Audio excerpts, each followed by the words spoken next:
राजस्थान विधानसभा में गुरुवार को विधायकों ने कुछ अहम मुद्दों पर अपनी आवाज उठाई।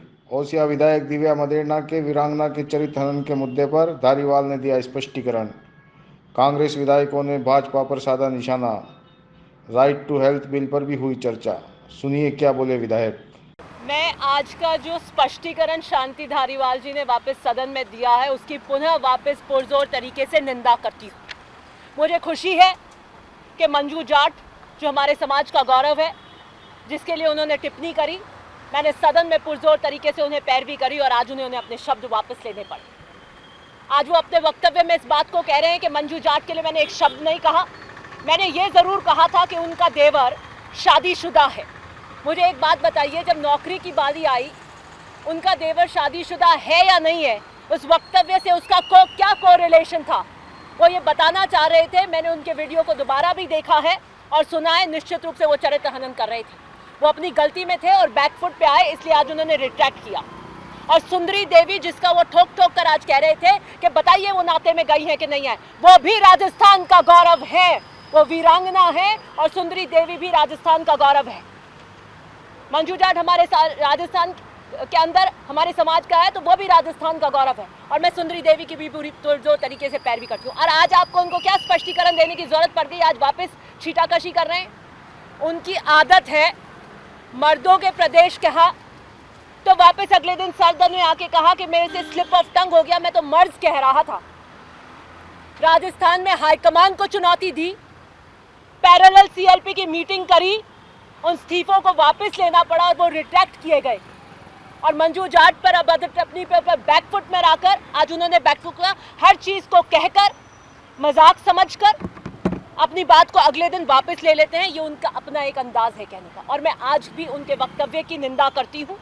और जो ये कह रहे हैं कि उन किसी के मन में कुंठा हो सकती है, तो मेरे मन में उनके प्रति कोई कुंठा नहीं है। मैं कांग्रेस की एक सच्ची, छोटी, ईमानदार कार्यकर्ता हूँ, लेकिन हाईकमान को जो चुनौती देगा उसके प्रति मेरी कोई वफादारी कभी नहीं हो सकती। देखिए, भारतीय जनता पार्टी का जो हल्ला बोल है वो तो आपने उस दिन देख ही लिया।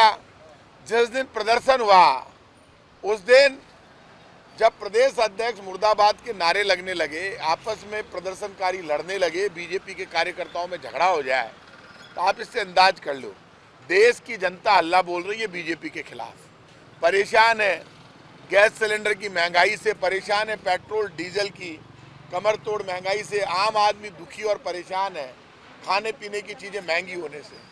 ये बीजेपी के लोगों को तो पाप लगेगा, तय बात है। हल्ला तो भगवान बोलेंगे बीजेपी के खिलाफ, इनका अता पता नहीं चलेगा कहाँ गएगी। इनको शर्म नहीं आती, आंख में इनके पानी नहीं है, लोगों का दर्द नज़र नहीं आता, लोग परेशान हैं, दुखी हैं। महंगाई को ख़त्म करने के लिए बीजेपी ने कोई कदम नहीं उठाए। बीजेपी के लोगों ने केंद्र के चुनाव से पहले ये कहा था अब और नहीं महंगाई की मार, अब की बार मोदी सरकार, अब की बार भाजपा सरकार आ गई, लोगों का जीना हराम कर दिया, रिकॉर्ड टूट गए। पेट्रोल डीजल इस वक्त क्रूड ऑयल के दाम अंतर्राष्ट्रीय मार्केट में $81 प्रति बैरल है, तब आप 100 के पार पेट्रोल डीजल बेच रहे हो। और मनमोहन सिंह जी के टाइम पे जब $130 प्रति बैरल क्रूड ऑयल के दाम थे, तब वो 70 रुपये लीटर से नीचे पेट्रोल डीजल बिक रहा था। तो ये तो क्लियर है ना कि पाप आप कर रहे हो, पैसा जा कहाँ रहा है। जब अडानी जैसे घोटाले होते हैं तब देश की जनता देखती है कि आप इस घोटाले से ध्यान हटाने के लिए आप LIC का पैसा लगाते हैं, बैंकों का पैसा अडानी जी के साथ लगाते हैं, पैसा तो जनता का डूब गया। तो आप देश को कहाँ ले जाना चाहते हैं? आपको गरीब की आंख का आंसू दिखाई नहीं देता, नौजवान की बेरोजगारी का दर्द दिखाई नहीं देता।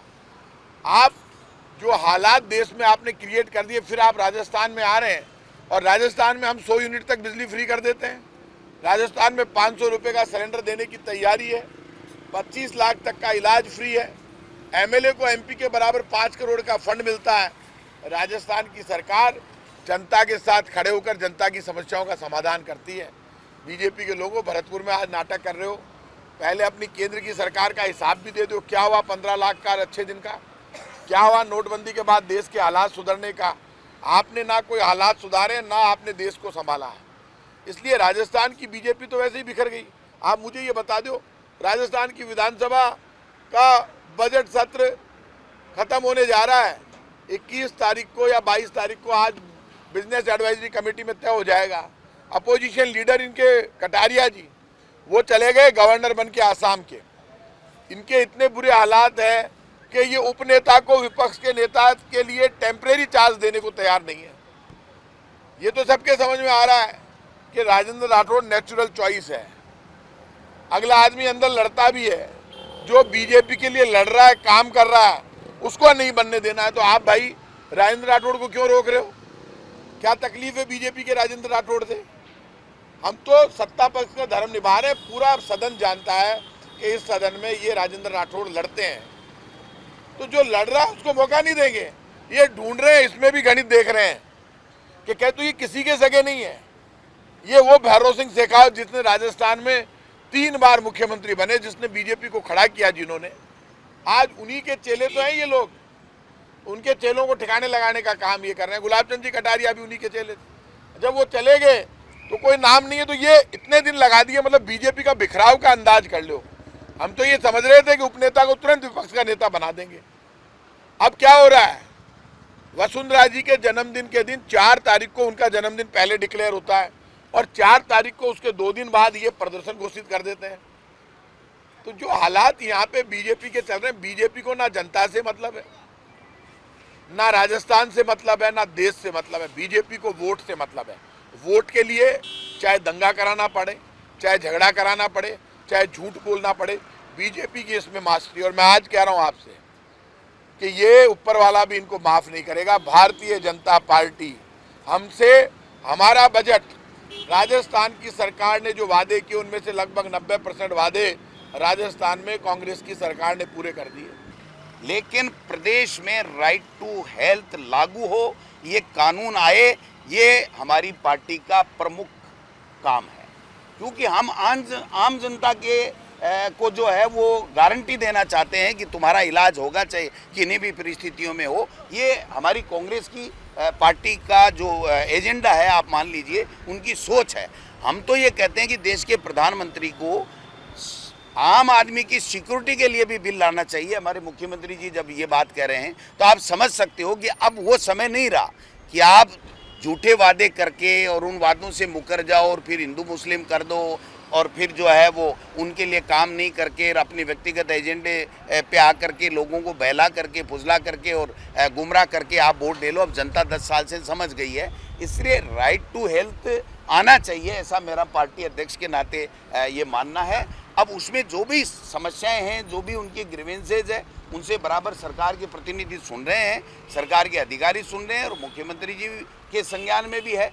उनके साथ किसी तरह की कोई दिक्कत नहीं हो, ये भी हम लोग सुनिश्चित करेंगे। लेकिन राइट टू हेल्थ आना चाहिए, ये ऐसा मेरा मानना है।